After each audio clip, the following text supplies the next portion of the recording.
আসসালামু আলাইকুম। আসসালামু আলাইকুম। আসসালামু আলাইকুম রহমতুল্লাহ। সবাই কেমন আছেন? আশা করি যে যেখানেই আছেন, আমাদেরকে যে যেখান থেকেই দেখছেন, অবশ্যই কমেন্ট করে জানাবেন কেমন আছেন আপনারা। আশা করি যে যেখানেই আছেন, ভালো আছেন, সুস্থ আছেন। তো চলে আসলাম নতুন করে নতুন একটা ভিডিও নিয়ে।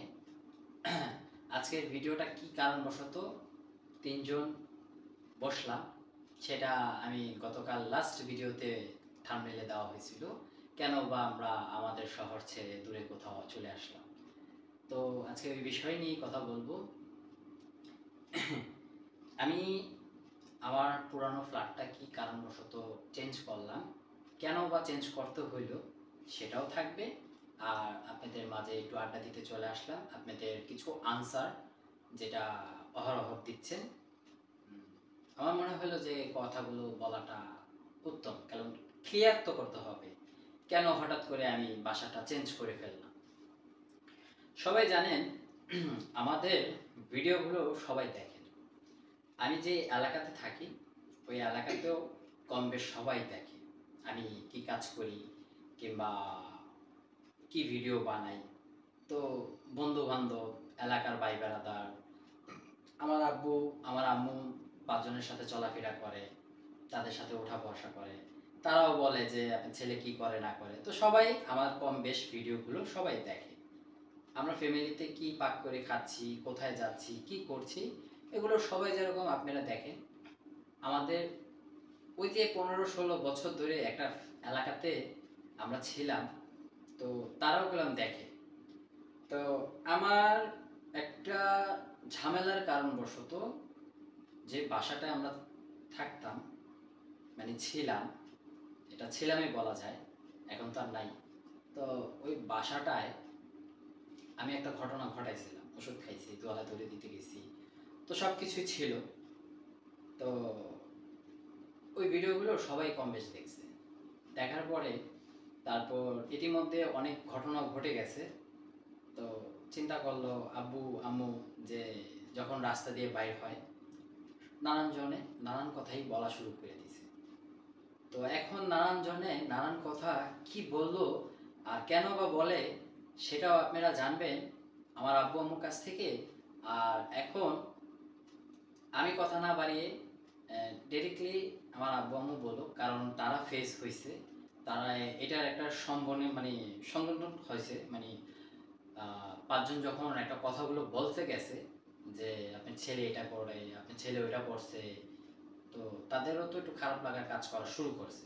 তো এখন ৫ জন কি কথা বলছে কিংবা কেন বা আমরা ছাড়ছি, সেই বিষয়টাই আজকে ক্লিয়ার করতে আসছি, আর কিছুই না। আপনারা ভুল বুঝবেন না, আমরা রাতের অন্ধকারে শিফট করি নাই। আবার এটাও বলতে পারেন, হ্যাঁ, রাতের অন্ধকারেই শিফট করছি। এক এলাকা থেকে আরেক এলাকায় যাইতে হলে সফর দিতে হবে। কারণ একটা দুইটা জিনিস না যে আমি বললাম ভ্যান গাড়ি নিয়ে আসলাম, উঠাইলাম, ২ ঘন্টার ভিতরে আমি আরেক বাসায় উঠে গেলাম, তাও না। তো যাই হোক, অনেকেই অনেক ধরনের কথাগুলো বলছে। তো আজকে কমেন্টের আনসারগুলো দিতে যাচ্ছি। আচ্ছা আম্মু, এবার তুমি বলো, আমি যখন ওই বাসা থেকে ২৮ তারিখে যখন আমি বাসায় আর যাই নাই, শুক্রবার ছিল মেবি, তে তারপরে কি ঘটনাগুলো ঘটা শুরু করছে তোমাদের সাথে? মানে ৫ জন মানুষ তোমাদেরকে যে তুমি আমার যে বললা। একজনে এক কথা কয় যে আপনার ছেলে তো গলায় রশি দিয়েছে, ই দিয়েছে। তো আমার তো অনেক খারাপ লাগছে, এত বছর ধরে রইছি ওই এলাকার মধ্যে, সবাই আমার চিনি ১৫ বছর ধরে। তো একজনে এক কথাতে কয়, পরে ছেলেরে বললাম যে বাবা, একজনে তো এক কথা কয়, সবাই আমার ভিডিও দেখে, তা আমার এডিটি কয়, আমি কী করুন? তো অনেক কোলায় কয়, তোর মা কী করবা, তাকে এই ঘরটা ছেড়ে দাও। তো এই ঘর ছেড়ে দিছি, ছেড়ে দিয়ে মনে করেন ঘর অন্যান্য গেছি। তারপরে এই সময় মনে করেন আমরা নানা বললাম করলাম। আর আমাদের লাইফে ১৫টা বছর একটা এলাকায় আমরা পার করলাম। আমার আব্বু আম্মু যে বাসাটা ছিল, আমি কিছু ভিডিওর ভিতরেও বলছি কিংবা আপনারা জানেনও যে এই বাসাটায় থাকে, সেটা আমার ভাগিনাদের বাসা, আমার বোন জামাই করছে। তে ওই এলাকাতে অনেকটা বছর ধইরা আমরা, তো আমার ছোট্ট একটা কারণবশত আজকে আমার ওই বাসাটা চেঞ্জ করতে হয়েছে। যে মানুষগুলোর সামনে দিয়ে গেলে বলতো কি অবস্থা ভাই, কেমন আছেন, সেই মানুষগুলোর সামনে দিয়ে যখন যেতাম মনে হইতো যে কেউ ঢিল ফিকা মারছে, যে একটা মেয়ের জন্য এত কিছু করছে। এটাই, এই জিনিসটাই করছে। তে চিন্তা করলাম যে যেহেতু আমরা সমাজ নিয়ে চলাফেরা করি, আমাদের মান ইজ্জত আছে, তো অনেক কিছু হয়ে গেছে, সবাই কম বেশ ভিডিওগুলো দেখে, তো বাসাটা না হয় ছেড়ে দিই। তো বাসাটা ছেড়ে দিছি। ও আরেকটা কথাও এটাও ক্লিয়ার করে দিয়ে যাই, এই যে বাসাটা ছাড়বো, এই বাসাটা ছাড়ার সময় আমি যে আমার ওয়াইফকে কল দিয়ে বলবো যে আমরা বাসাটা ছেড়ে দিচ্ছি, অমুক জায়গায় বাসাটা নিয়েছি, ঠিক আছে, তোমাকে ইনফরমেশনগুলো করে দিলাম। এটা করার চান্সই পাইনি, কারণ আমার ফোনগুলো আপনারা জানতেন যে ব্লক করা ছিল, ফোন, হোয়াটসঅ্যাপ, ইমো সব কিছুই ব্লক ছিল। যাই হোক, তখন এই কথাগুলো বলা হয়নি। এখন তারা জানতে চাইছে, আমি বলছি, কিংবা দেখা গেছে যে তারা ভিডিওর মাধ্যমেও জানছে যে রাজ বাসা চেঞ্জ করে ফেলাইছে। আচ্ছা, বাসা চেঞ্জ করে ফেলাইছে, কই বাসায় নিয়েছি, কোথায় বাসায় নিয়েছি, সেটাও আপনারা জেনে ফেলাবেন। কয়েক ঘন্টার ব্যাপার কিংবা কয়েক দিনের ব্যাপার, ধরেন না 2-3 দিনের ব্যাপার, এটাও জেনে ফেলাবেন যে আমরা কোথায় বাসায় নিয়েছি। এটা কোনো বিষয় না। আজকাল টেকনোলজি এতটা অ্যাডভান্স, আপনি কোথায় আছেন মুহূর্তে বার করা যায়। আমরা অকারেন্স করি নাই। ঢাকা শহরে ভাড়া ছিলাম, বাসা ভাড়া নিয়েছিলাম, বাড়িওয়ালারে বাসা ভাড়া বুঝাই দিছি। হ্যাঁ, বাসা ছাড়ার নিয়ম আছে 2 মাসের, আমি বাড়িওয়ালারে 2 মাসের ভাড়া বুঝাই দিছি। সে তো আমাকে আটকে রাখার কোনো ক্ষমতা রাখে না, তার সাথে তো আমার কোনো চুক্তিবদ্ধ হয়নি। হ্যাঁ, বাসা নেওয়ার সময় সবাই বলে যে আপনি যদি বাসা ছেড়ে দেন তাহলে 2 মাস আগে আমাদের আওয়াজ দিতে হবে। আমি বলে দিয়েছি যে আমি বাসা ছেড়ে দিব, আপনি বাসাটা ভাড়া দিয়ে দিয়ে, আপনি টুলের টানায় দিয়ে।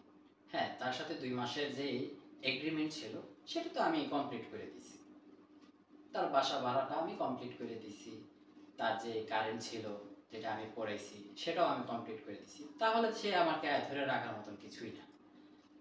তো আলহামদুলিল্লাহ, আগে তো ছোট একটা রুম ছিল, 2টা রুম ছিল, দেখছেন, পায়ে পায়ে বাড়ি খাইতে হইতো, এদিকে দুগা ওদিকে দুগা। তা এখন বড় বড় 2টা রুম, একটা ডাইনিং রুম নিছি। তা আলহামদুলিল্লাহ খুব সুন্দর একটা ফ্ল্যাট, বাসা, ফ্ল্যাট নাই বলি, বাসা। তো খুব সুন্দর একটা বাসা নিছি, বাড়ি ভাড়া নিছি।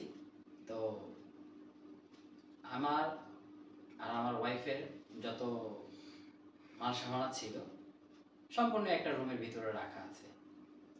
আমি সারাদিন এই রুমেই থাকি, আব্বু আম্মুর সাথেই থাকি, কারণ একজনের সন্তান তো, তারাও চায় না যে সন্তানটা এদিক সেদিক হয়ে যায়। ধরেন আজকে আমি আমার মা বাপরে ঢাকা শহরে ফালাই দিয়ে আমি অন্য কোথাও পড়ে রয়েছি, কি খাচ্ছি, কোথায় আছি, কিভাবে আছি, যদি এগুলো নাই জানে, সব মা সন্তান কষ্টই পায়। কি বলেন? সবারই তো মা বাবা আছে, সবাই তো কষ্ট পায় যে আমার সন্তান কই আছে, কি করতেছে। আজকে মানে দুঃখেই বললাম যে বিয়ে করেছি, ফ্যামিলি করেছি, সবকিছু সুন্দর মতন যাচ্ছিল, ছোট ছোট বিষয় নিয়ে যে এত বড় ইস্যু করে দাঁড়াবে তা জানতে পারি নাই।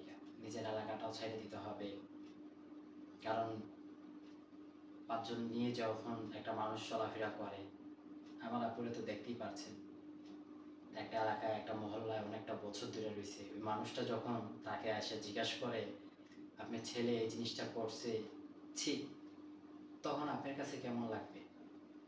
তখন আপনার কাছে খারাপ লাগবে। তখনই তো বাধ্য হয়ে যাবেন বাসাটা চেঞ্জ করে নেওয়ার, কারণ ওইটা আপনার কিনা বাড়ি না যে আপনি থাকতে হবে মুখ বুঝে, শুনতে হবে মুখ বুঝে। চিন্তা করলাম যেহেতু মান সম্মান আছে, আর একটু শেষ না হইতে হইতে এত সরে যাবে ভালো। আলহামদুলিল্লাহ আমরা সরে গেছি। হ্যাঁ ভাই, আমি ডরে সরে গেছি, আমি ভয়ে সরে গেছি।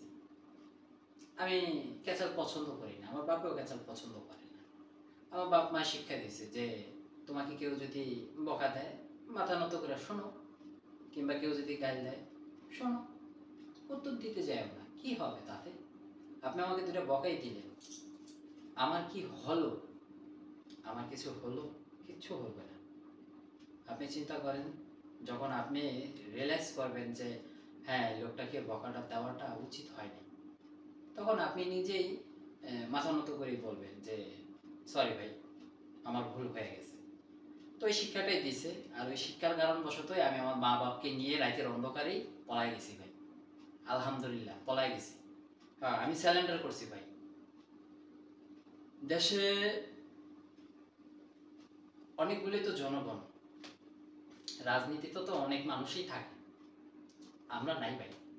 আমরা দিন এনে দিন খাই, আমার বাপে দিন এনে দিন খায়, কোনো ওই ব্যবসা প্রতিষ্ঠানের ভিতরে নাই।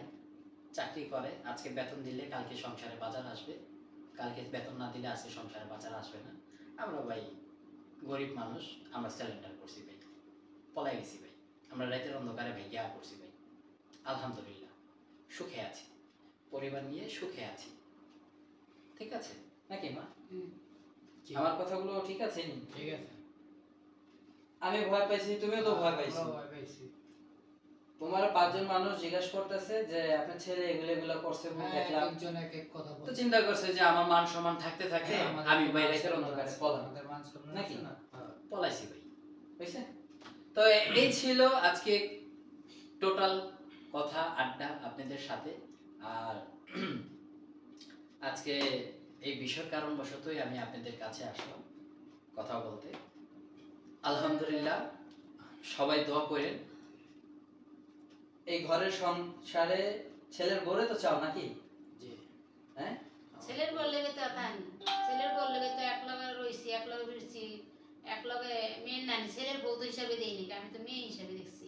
সবই করে রাখছি, আমরা তো দেখছেন এখন কমোডের মধ্যে সবাই কইছে যে কাপড় গন্ধ দিবে আমি কাপ করি, ওটা করি, সেটা করি, সবাই তো শুনছেন। আজকে এই ছেলের মধ্যে আর বউ হঠাৎ মধ্যে করে যে এরকম আগাম হয়ে দিব, যাবো, তা তো জানছি ভাবতে না। পারিনি। তা এখনো কই যদি তোমার মেয়ের নানি মনে করে থাকি বাড়িটা বাড়ি ফিরে যাবে। তো তা সবাই ভালো থাকেন, সুস্থ থাকেন, আমাদের জন্য দোয়া করেন। আমাদের লিগে দোয়া করেন। আর এলাকার ধারে একটা দোকান নিয়েছি ছোট্ট, সকালে দোকান খুলবো, বিকালে দোকান বন্ধ করে ফেলবো। আব্বুকে খালি দোকানে রাখা হবে, কোথাও কিছু যদি আনতে হয়, যে ধরো একটু বাজারে যেতে হইতো, এই জিনিসটা আমার আইনা দাও, এই জন্যই। তো সবাই দোয়া করেন আব্বু 5 ওয়াক্ত নামাজ পড়ুক আর আমার সাথে থাকুক। ছোট্ট করে যাই করি, যে দোকানটাই করি, মানে যেই কাজটাই করি, সুখে থাকতে পারি, ফ্যামিলি নিয়ে থাকতে পারি, পরিবার নিয়ে থাকতে পারি, ঘরের ভোগ ঘরে ফেরত জানি আসে। দোয়া করি, সবাই দোয়া করেন। আর আপনারা বলেন যে এত কিছু পরেও তারপরেও শারমিন শারমিন করতেছিস, ভাই সে তো আমার বউ, করবো না কেন? অবশ্যই করব, সে তো আমার ঘরের বউ। ঠিক আছে, আজকে অভিমান করছে, ঝামেলা করছে, কালকে নিজের বুঝটা যখন বুঝবে যে যাই হয়েছে ওরা তো কম কিছু করলাম না, ফ্যামিলির তো কম কিছু করলাম না, এই জিনিসটি যখন বুঝবে ঘরেরটা ঘরে ফিরে আসবে। অপেক্ষায় আছি, অপেক্ষায় থাকি। আপনারাও দোয়া করেন জানি সব কিছু ঠিকঠাক হয়ে যায়। তো সবার দোয়া নিয়ে আজকে বিদায় নিচ্ছি। আসসালামু আলাইকুম, আল্লাহ হাফিজ। আল্লাহ হাফেজ।